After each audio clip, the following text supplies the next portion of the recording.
Ako lang ba? Super na-enjoy kong gamitin itong dalawang bagong set natin sa Asia's Eye, which is si Legend Mapulon tsaka si Legend Ikapati.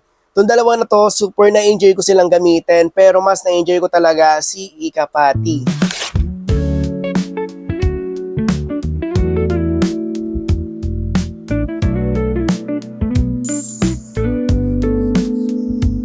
Unahin na natin si Legend Mapulon.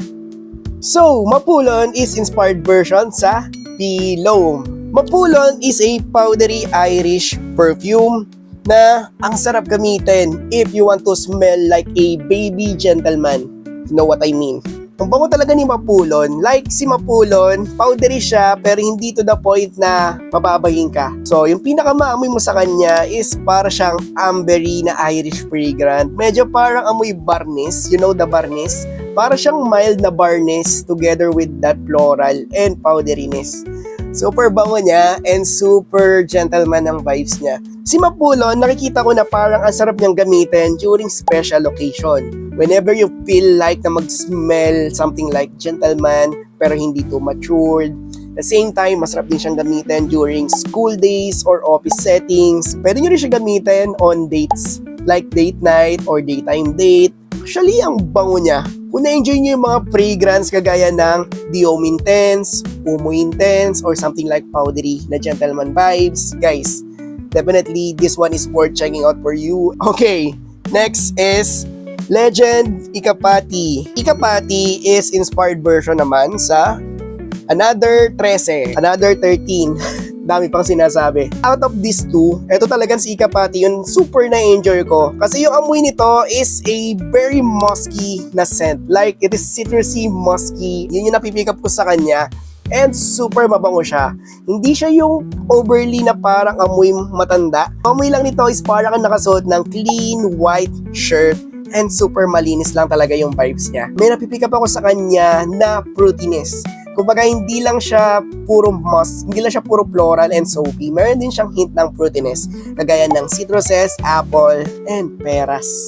Yun yung maganda sa kanya, Medyo hanapin mo siya ng konti, pero definitely mahanap mo rin siya. Perfect for any occasion. Like, pwede mo itong i-pull out kahit ano, kahit pang daily, hindi ka nakaporma, naka-shorts, nakasando ka lang, or nakaporma ka whenever you feel like na mag-amoy clean-scented. Hindi siya overly bass, hindi siya overly loud, pero noticeable. Kung maganda kasi sa kanya, yung sillage niya. And yun yung tingin ko kasi ngayon, I'm not a huge fan na ng super heavy na scents. Like, ayoko na ng super beast modes na mga scent. Mas na-enjoy ko na yung mga powdery clean scented. Kasi, doon ako, mas nako-compliment. And ang sarap nilang i-spray sa balat. The more na pinagpapawisan ka, the more na mas nagpo-project. Yan yung thing kapag ka naka-musky fragrant ka. Actually, hindi ko nga na-expect na na makakuha-compliment dito. Kasi, parang after 30 minutes, parang di ko na siya naamoy, pero in reality pala, parang nano-nose blind lang ako. Yung ibang tao, naamoy pa nila ako, and surprisingly, di ko talaga ina-expect. After 2 hours, may nag-compliment sa akin sa pabango na to. And doon, nalaman ko na parang nano-nose blind lang talaga ako. Kaya ever since siguro, ganito na lang siguro yung laman nito. Ayan. Kasi gamit na gamit ko talaga siya. Hindi ko mapapakita kasi kahit ilawan ko, hindi siya lumilitaw. Pero pag kayo nalug mo, mapipil ko, hanggang dito na lang yung juice nito. Kasi talagang gamit na gamit ko siya. Kahit i-overspray mo, super enjoyable ng scent niya. Hindi ko naman inaano to. Ayan, hindi ko naman inaano si Mapulon. Pero sa dalawa na to talaga, mas na-enjoy ko talaga tong si Legend Ikapati, which is inspired version sa Another 13.